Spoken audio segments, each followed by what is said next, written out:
tardes, un placer saludarte en el día de hoy. Hoy tendremos la participación de la unidad número 2 en lo atinente a la interpretación de la ley penal.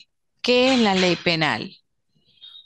Sí, un placer saludarte, profesora Hilda Borges. Un placer, Bienvenida. profesora. Marilyn Reyes.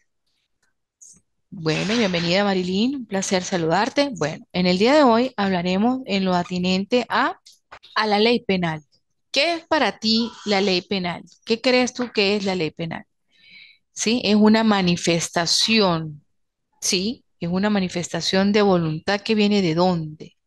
¿De dónde brota la ley penal? ¿De dónde nace? ¿De dónde surge la ley penal? Entonces la ley penal viene o se establece básicamente en una manifestación de voluntad ejercida a través de los órganos del Estado, con la finalidad de hacer una participación dentro de la sociedad y establecer parámetros en donde los ciudadanos se les cataloga como que delinquen o no delinquen, como que tienen la perpetración de un delito. Por eso es que la ley penal se denomina la ley adjetiva. ¿Sí sabes qué es la ley adjetiva, Marilyn?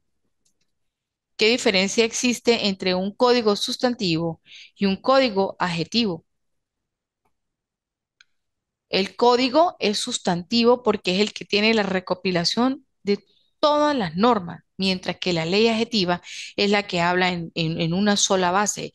Toma solamente en cuenta o en consideración solamente una determinada base. Por ejemplo, podemos hablar de la ley adjetiva en torno a la ley de drogas, a la ley de violencia contra la mujer. ¿Ves? No es de manera general, sino de una manera específica. Entonces, cuando las personas hablan, mira, la ley adjetiva es la ley que rige de una manera específica.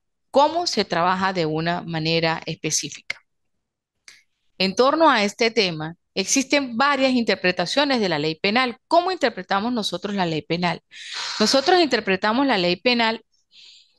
¿Qué métodos utiliza un abogado, verdad? O un estudioso del derecho al momento de producirse la interpretación de la ley penal. ¿Cómo la interpreto yo? Ya que he visto que la ley penal es la manifestación de voluntad ejercida a través del Estado o a través de los órganos que dirigen la justicia dentro de un Estado de una manera imperante a través de nuestra Constitución.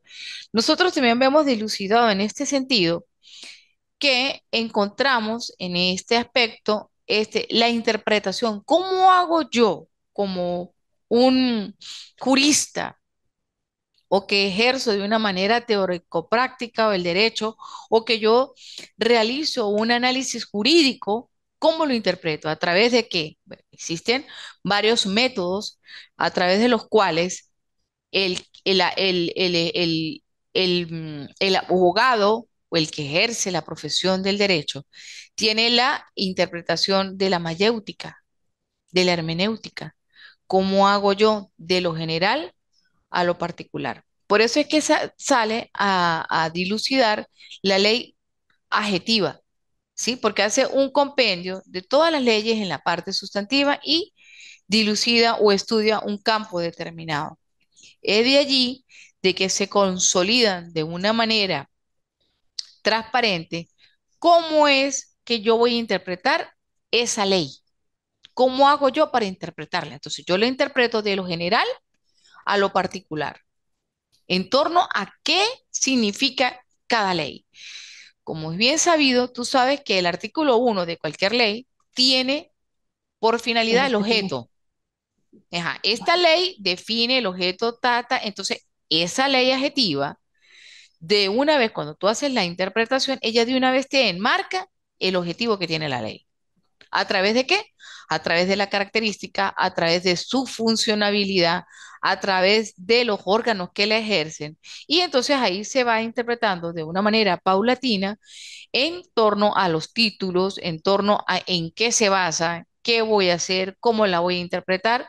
Y en ese sentido, pues el jurista o, o la persona que estudia en este campo el ejercicio profesional del derecho, realiza a través de este tipo de interpretación una construcción a través de un lenguaje teórico práctico. Fíjese bien de que existe en el mundo del derecho algo que se denomina lagunas. ¿Qué son lagunas? Las lagunas son aquellos que nosotros podemos denominar como vacíos legales.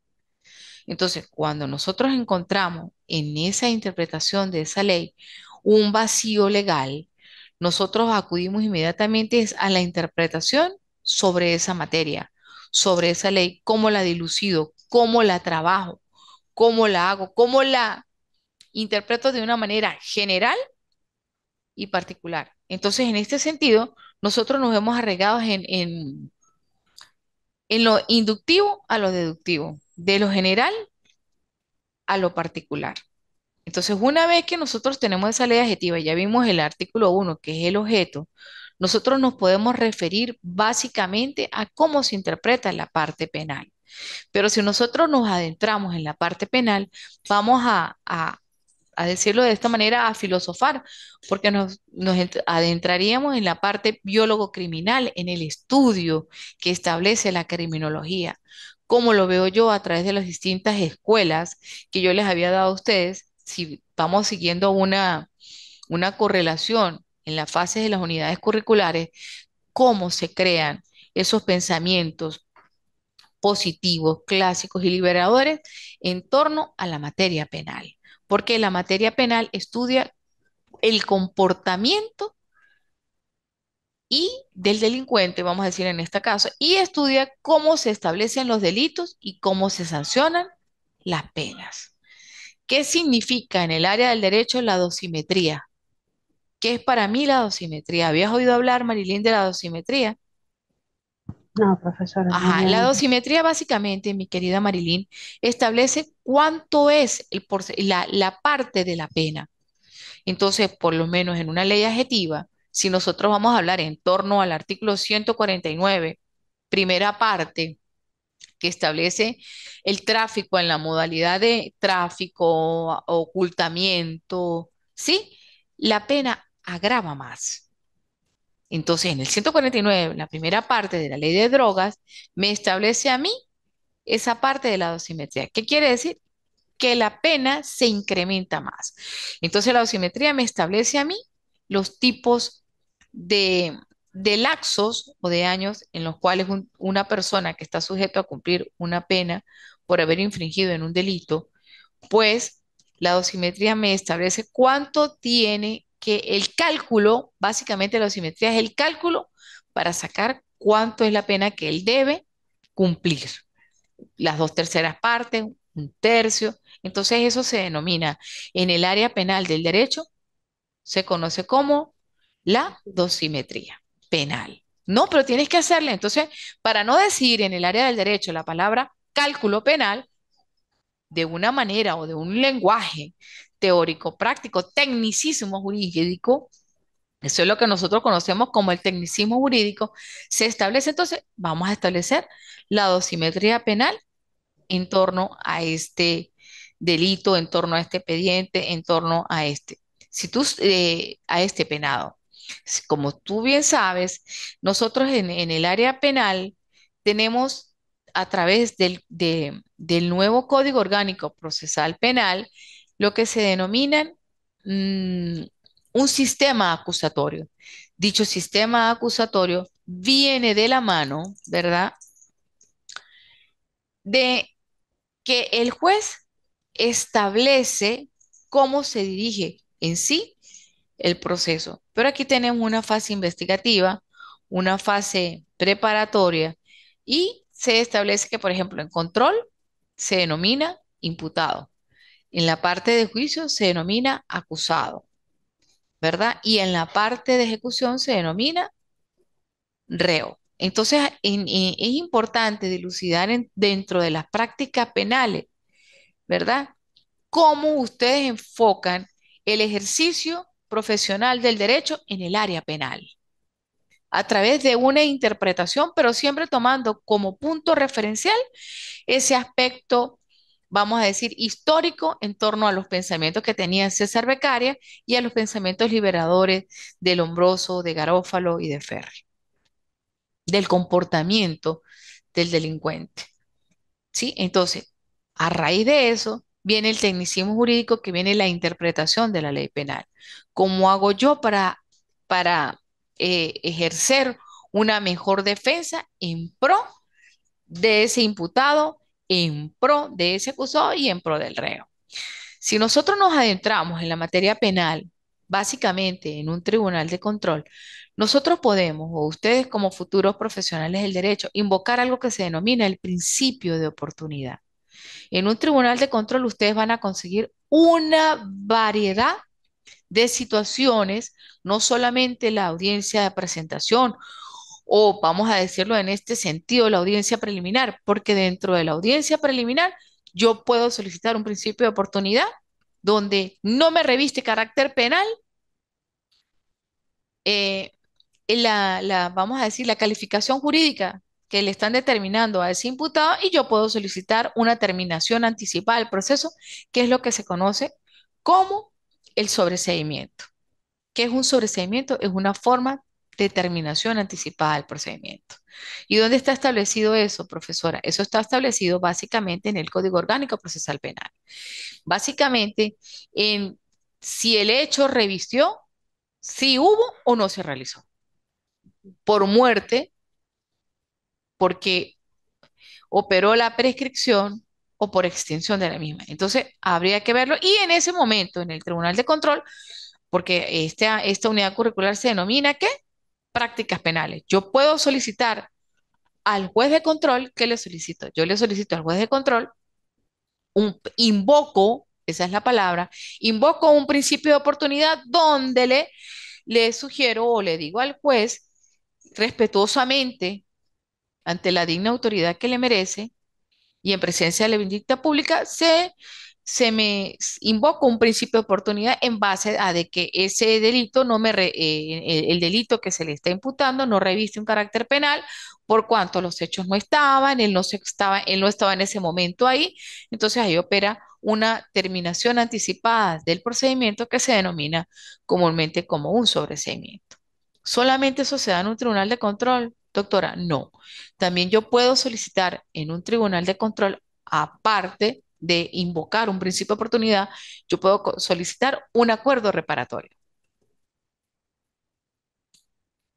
¿Ves? Solamente lo solicito en ese instante. Bien, entonces existen una serie de elementos de convicción que reviste si hay un carácter penal o no, si la persona cometió o no cometió el delito. Entonces, por eso es importante interpretar a través de la hermenéutica cómo yo le establezco a ese imputado o a esa persona que le están atribuyendo un acto delictivo, cómo lo sujeto yo a él, ¿verdad? En torno a si cometió o no cometió un delito, a si infringió o no infringió la norma.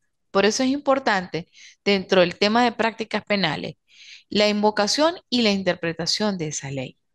Muchos de nuestros colegas no saben ni siquiera qué es una ley, una norma sustantiva, ni una ley adjetiva.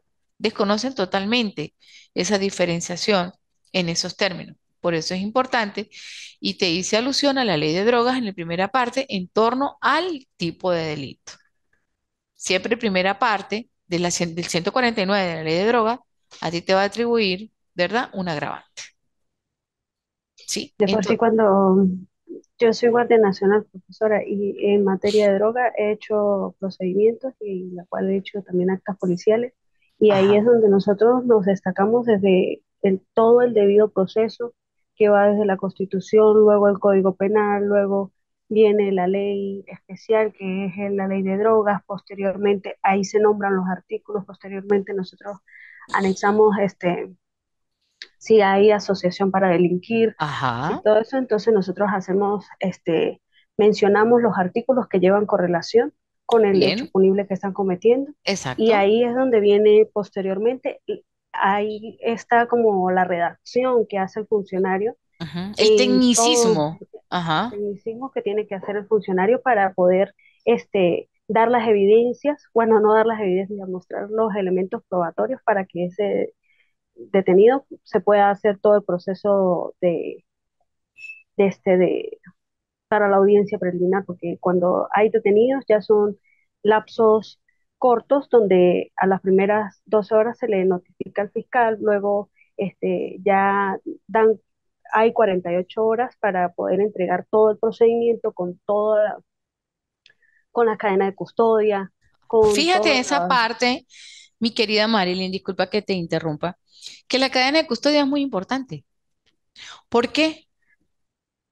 Porque en la fase investigativa, es decir, cuando nosotros vamos adentrándonos en la fase preparatoria, ¿sí? De la recolección de todos los elementos de convicción de que evidentemente esa persona perpetró en un delito, si tú no tienes como funcionario escrito a un órgano de seguridad del Estado, en este caso, tú tienes que tener muy en cuenta y tener mucho cuidado al momento de levantar la cadena de custodia. ¿Por qué? Porque en la cadena de custodia, en las actas de levantamiento, se verifican si realmente existió o no. Por lo menos en un acta de custodia, dice, a las 22 horas se incautó dentro de un procedimiento en tal sector un ocultamiento en la fase de modalidad de transporte, ta, ta. Ajá. Pero eso fue a las 18. Luego, en otra acta, se desvirtúa totalmente, fue a las 22. Entonces, concluyendo, en nuestra próxima clase estaremos encontrándonos de una manera por Zoom, vía Zoom, para que puedan ustedes dilucidar y podamos interactuar en torno a la construcción de aprendizajes teórico-práctico y a través de un lenguaje y de un tecnicismo jurídico. Quedó para ustedes en el día de hoy la profesora Hilda Borges, de Prácticas Penales. Que tengan una feliz tarde.